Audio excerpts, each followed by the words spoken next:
Hello po mga kababayan, kamusta po kayong lahat? And once again, welcome back to another episode of Simply Talkies Vlog. Ang pag-uusapan natin mga kababayan, ito pa ring mainit na usapin tungkol sa Pogo, dyan po sa Tarlac at Banban.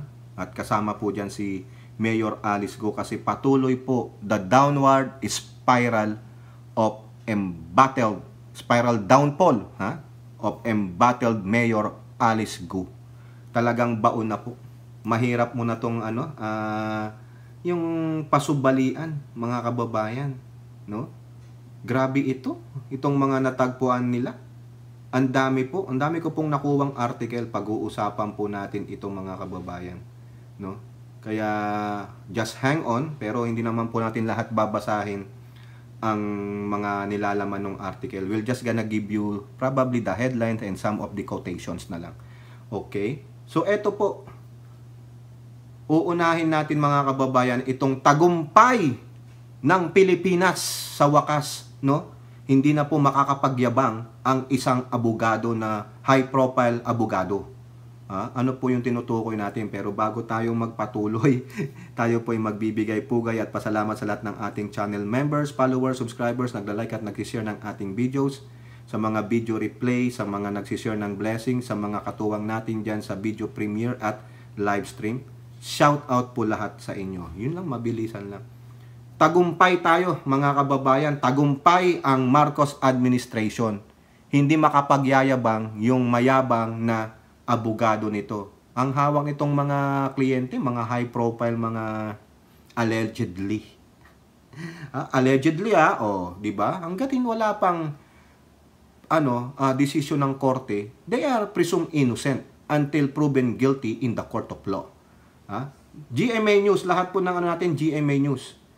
Timor-Leste grants Philippines request for Arnie Tevez extradition. Yes! Nasaan ang yabang ngayon ni, sino yun? Si Attorney Topacio. Si Yes Yo. Ayun na. Nasaan ka na ngayon? Timor-Leste has granted the Philippines request for the extradition of former Negros Oriental Representative Arnulfo Tevez, sabi po ng DOJ. We have won. Yun po ang sabi ng DOJ. We look forward for the arrival of Mr. Tevez so that he may finally face the charges against him in our local courts. Ito naman ang sabi ng lawyer ni Tevez, si Topacio. Said the former congressman could still appeal. Mag-a-appeal pa daw siya. A recourse that have every intention of taking, then we will still have the option of political asylum. Naku, dami talaga sinasabi. You still have to defend your planted evidence in light of the recent rulings of the courts revealing their bogus nature and the admission to bail of Mr. Tevez co-accused on the ground of weak evidence. Patay. Patay na. So, I will not gloat it. I were you. Wag daw mag-gloat. Hoy, DOJ, wag daw kayong mag-gloat. O baka doon po sa mga hindi nakakaintindi ng ibig sabihin ng gloat, wag daw kayong yung magsaya, manuya, or dwell on one's own success or another misfortune. Ang synonyms nito, enjoy greatly. Ayan. Huwag daw kayong magbunyi, huwag kayong mag-gloat, huwag kayong mangtuya. Dahil nanalo kayo. Hindi po yan. Hindi pa ito final. Marami pa kaming recourse. Mag-a-appeal kami, magpo-political asylum kami. Pero at least, mga kababayan, nandoon na, nakikita na ng ating gobyerno that at the end of the tunnel, there is a light.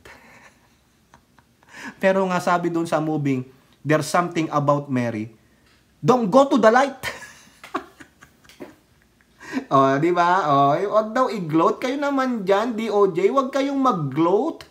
Wag kayong masyadong matuwa. Mag-celebrate. Tanging sila Elora lang ang pwedeng mag-celebrate. Yun. Pero aantayin natin ang development yan. But for the meantime, we have won. Ibalik si Tevez. Ipasok sa oblo sa Pilipinas.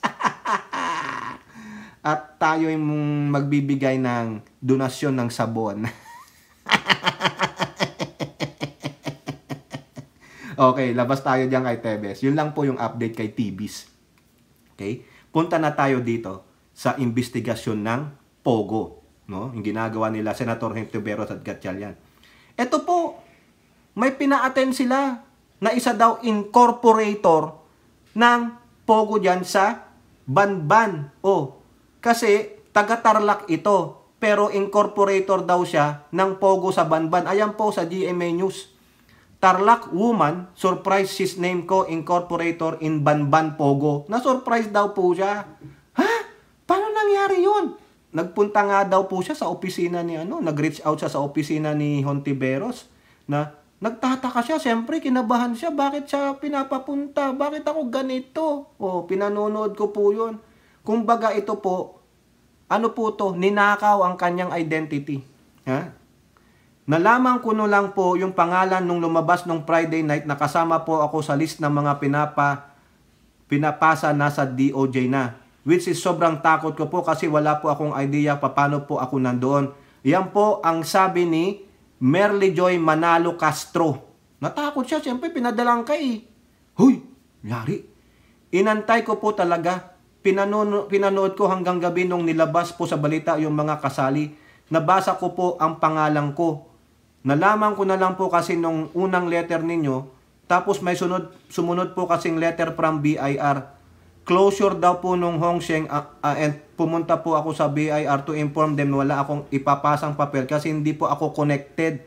Nagamit sila mga kababayan, mga gago itong mga mafia na ito. Castro told the committee that she has no idea about Hong Sheng operations and that she is not aware of what Pogo is. She likewise said that she did not sign any papers related to Hong Sheng or with regard to establishing a company. Ayan. Ito ang nakuha sa kanya, yung TIN ID niya. Hontiveros then compared the tax identification number ID provided by Castro to the same card submitted by Hong Sheng. The senators noted that the TIN from the two IDs presented were not the same, but the signature looks similar. Ninakaw ang kanyang signature. As if the signature on the TIN ID presented by Hong Sheng is fake, Castro answered in the affirmative. Tignan ninyo. Moreover, Castro said that she only knew 3 names among the incorporators listed by Hong Sheng. Mga kasamahan po na nagtitinda sa local farmer market. Pambihira. Diba? Ang sabi pa dito ni Castro, ito po sa palengke ng Concepcion Tarlac, one of them sells vegetables, the other one sells breakfast food, while the other one sells chicken barbecue. Tingnan ninyo. Mga ordinaryong Pilipino na naghahanap buhay ng matino, isinali as incorporators. Kaya sino ba naman ang hindi matatakot dito? Padalang ka ng letter ng DOJ, tapos BIR, ayan, buti na lang pumunta siya sa ni Risa Hontiveros. Oy, Madam Hontiveros, yung shout out mo sa akin. Bidang-bida ka dito sa mga video ko. Joke lang po, Senator. Pero kung totohanin mo, why not, di ba? Eto, mga kababayan, lumalaban po ang kampo ni Mayor Alice Gu, the embattled mayor, si Pretty Woman, walking on the path to the jail. GMA News Online. Gu's camp to raise plea on suspension to Court of Appeals. Lalapit daw po sila sa Court of Appeals. Iaapila nila yung suspension na ginawa ng ombudsman. Ayan lang po para mabilisan tayo, ha. Umaapila po. That's their right. No, hangga't walang final decision ng korte, final and executory, then pwede mong i-appeal. Pero pag final and executory, that's about it. Wala ka ng korteng mapupuntahan. Diba? Siguro meron ka pang motion for reconsideration, pero pag sinabing final and executory, wala na. Correct me if I'm wrong, no? Yung mga may alam sa legal, diba? Another one. Gu, camp on supposed stolen identity claim. Let's find out in court. Kung maalala nyo, naglabas po si Senator Hontiveros ng 2 kopya nung sa MBI clearance. Parehong Alice Leal Gu, pero magkaiba ng muka. Kaya nga hinahanap ni Hontiveros, nasaan itong isang Alice Leal Gu? Kaya nga, It's a classic case of stolen identity. Pero, ang sabi nung ni lawyer ni Mayor Alice Go na si Attorney Steven David, hindi ko naman sinasabing totoo yan. Hindi ko rin sinasabing mali yan. Wala ka na palang sasabihin eh. Kaya lang sa amin kasi may proseso kami ng pagbabalidate ng mga dokumento. Kapag ipresenta mo yan sa husgado, i-examine natin mabuti yan kung valid yan. May due execution at saka genuine ang mga dokumento. Okay, walang problema. So let's find out kung stolen identity. Dalhin nyo sa korte. Dadalhin at dadalhin kayo sa korte para panagutin kung sakali man na mag-guilty si Mayor, no? Talagang oblo muna bago i-deport. Eto pa. Sabi ng NBI on Alice Go's fingerprints identities. It's an infallible science. Yan po yung sabi ng bagong NBI Director Jaime Santiago, the sharpshooter. Ang galing nito. Dactyloscopy is an infallible science of identification. No two persons, even twins, correct. Even twins pa kayo o whatever, triplet, quadruplets, quintuplets, sextuplets, septuplets, wala yan. Will have the same fingerprints. Conclusive ito sa korte. Walang dalawang tao sa mundo, buong mundo na pareho ang fingerprints. Yan na, attorney ni Alice Go. Ito ang iprepresenta ng NBI sa korte. How will you dispute this? You had been, NBI already used a very sophisticated na pag-a-analyze ng fingerprints. Dactyloscopy is an infallible. What do you mean by infallible? Hattori, nasaan ba to? Itong magaling kong mag-English na friend nawawala dito infallible, incapable of making mistakes. Ibig sabihin hindi nagkakamali, imposible, flawless. Error free. Ayun. Error free science. Bakit? Because of the forensics. Ganun lang yan. Kaya sige, laban kayo sa korte, maganda po yan. Eto pa, mga kababayan, sunod-sunod po ito. Talagang igigit siya. After NBI findings about that infallible science of fingerprints, dactyloscopy, OSG, Office of Solicitor General, to file co-warranto case versus Alice Go ASAP as soon as possible. Ano po yung ibig sabihin ng co-warranto? Ayan na tayo sa co-warranto. Remember, may isa dyan Supreme Court Justice na co-warranto. Co-warranto meaning, co-warranto in a law, a legal action requiring a person to show by what warrant an office or transit or held. Claim. Ito pang simple word. By what authority or warrant? Ano ang authority mo para maging mayor? Ayon. Diba? Yung legality para mag-hold ka ng office.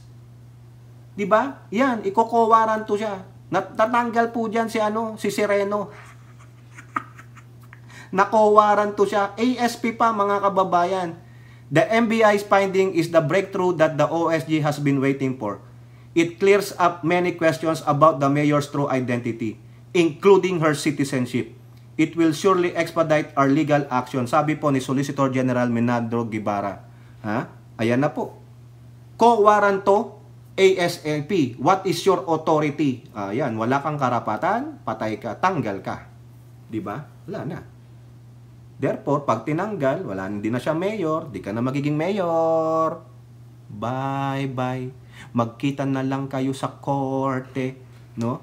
Ang daming kaso, mga kababayan. Lalong-lalo na yung qualified human trafficking. No bail yan.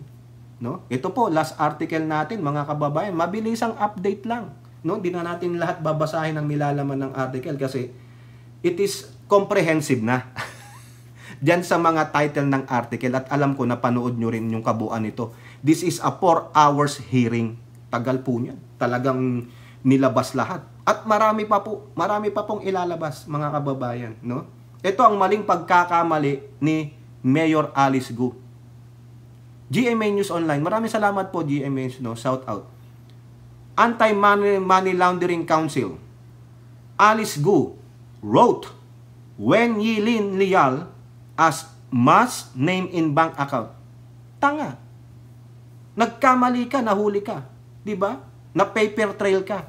Isinulat niya yung Wen Yilin Lial na pangalan ng nanay niya. Di ba yan ang kinokontest ni Sherwin Gatchalian? Yan yung na-find out nila na yung nanay niya ay si Wen Yilin. Pure Chinese. Ang tatay niya si Go Go Go. Go Go Go back to China. Oy, lumangoy ka na. Punta ka na ng mistrip. Ha? Bamban Tarlac Mayor Alice Gu has indicated Wen Yilin Lial as her mother's maiden name in opening one of her bank accounts. The Anti-Money Laundering Council told Senate inquiry on Wednesday. At the continuance of the Senate Committee on Women's, Children, Family Relations and Gender, ang haba naman ito, dun sa committee ni Hontiveros, into the rated Pogo Habim Bamban, Senator Gatchalian asked the AMLC about the names Gu used in opening her bank accounts. According to AMLC investigation and Enforcement Department Director Emmet Manantan, the record shows that Gu used several variations as regards her mother's maiden name. Bakit ang daming variation? For deceitfulness. Para iligaw yung otoridad. Manantan mentioned 6 different names, one of which was Wen Yilin Lial. Nandun yung deceitful eh. Nandun yung deceit.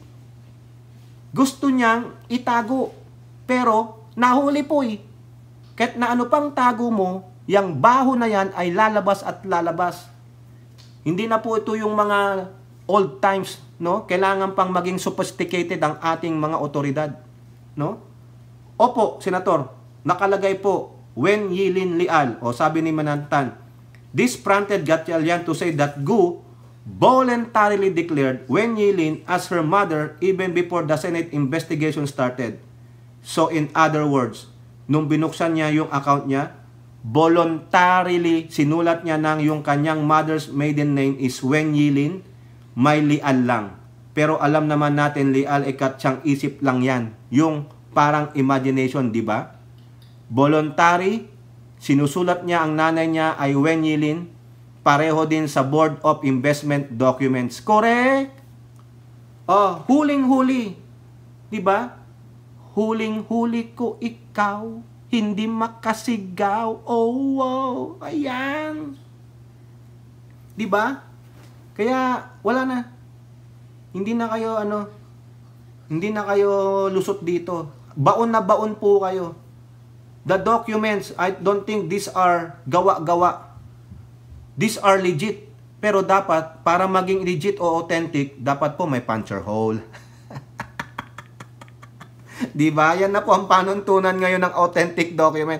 Dapat may puncture hole. Senator Wing Gatchalian, dapat may puncture hole yan hindi pwedeng wala, di ba? Oh, kayo mga kababayan, ano sa opinion ninyo yan? Pilit pa rin ididepensa sa bagay. Tama sila, hindi naman korte ito. It is just an aid of legislation. Pero dito sa hearing na ito, lalo lang nababaon na merong pagsisinungaling, may deceitfulness, no? Ang suspended mayor ng Banban Tarlac, Alice Gu. Ayaw pa kasing umamin, putragis na yan. No, talagang ginagago tayo ng mga tsekwa. Nilibot na nga ang buong kapuluan natin. Meron po yan sa PES Philippines natin, no?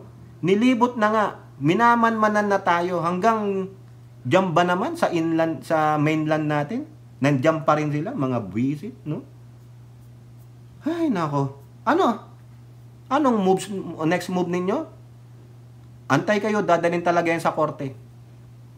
Pero sa palagay ko, baon kayo dito, lalong-lalo na itong sinabi ni Director General Jaime Santiago. No? Ano yan? Sabi niya, ano yun? Nakalimutan ko. Ang hirap kasi namang bago, sabihin. Duck to daw, yun, ganun. Anong sabi ni Santiago? Dactyloscopy. Dactyloscopy expert. Infallible. Science. Wala eh. Error-free. Flawless. Paano nyo yung papasinungalingan pag ito pinresenta sa korte? Ang sabi ng abogado ni Gu, let's find out in the court. Yun lang yan, sige. Siyempre, kliyente niya, i-depense niya. Diba? Wala siyang magagawa eh. He is being paid. Kailangan, it's money worth. Diba? Yung pagbayad sa kanya. Ganun talaga. You have to defend your client until your client is found guilty or not in the court of law. That's what you call due process. Pero dito sa Senado, in aid of legislation, para makagawa ng mga legislation, tulad sa PSA, sa AMLC, at ano pang ahensya na mapagtibay ang mga batas na makakatulong sa pagpapalaganap nitong mga heinous crime na gawa ng illegal operation ng mga gambling. Biruin nyo yan. Nakakahiya eh. Tayo ang inayawan ng ibang bansa, pero kinuha natin dahil dito sa gunggong na ito. Piling niya malinis ang Pogo. Ayun. Ginago na ng China sa West Philippine Sea, nagpagago pa rin. Diba? Ito ang may kasalanan ng lahat, mga kababayan. Itong gago na ito. Kaya ngayon, dapat walang ganyan eh. Iba dapat ang tatalakayin, hindi ang Pogo eh. Hindi. Ilang Pilipinong mawalan ng trabaho? May milyon? Ang sabi lang naman, 22,000. Magagawan pa ng paraan yan. Si FL Lisa nga, may kinausap nung yung mga taga-Sofitel ba yun? Gawan nyo ng paraan, 22,000. Training nyo ulit. Diba? Yung ibang bayan niya, talagang nagbigay na sila ng mga ordinarsya nila na bawal ang Pogo sa bayan nila. Ang nakakabilib si Mayor Vico Soto ng Pasig. Tinanggal niya talaga. Hindi nagreklamo ang mga taga-Pasig. Walang nagwelga. Kasi alam nila ang sama ng dulot ng Pogo. Ang daming kababayan natin ang naluloko, ang nasisira ang buhay, nasisira ang pamilya. At yung mga krimen inside those Pogos. Biruin nyo, sex slavery, human trafficking, sex trade, torture. Nakayanan natin yan. Ang bansa natin naging hub ng mga kriminal, ng mga inchik. Yung mga criminals nila, tingnan nyo yung mga nahuli doon sa Banban. Isa sa mga wanted criminal sa China nakatakbo sa Pilipinas, hindi man lang yan nakita ng Pilipinas, hindi nakikooperate sa Interpol o sa database ng mga criminals international. Wala tayong ganon. O may nagtakip lang ng mata. Bakit? Kasi binigyan ng isang bag ng pera. Yun ang dapat nating i-legislate. Na dapat patawan ng mabigat na parusa kung pwedeng i-death penalty yung mga nagtatakip ng mata sa paggawa ng krimen dahil sa pera o sa takot.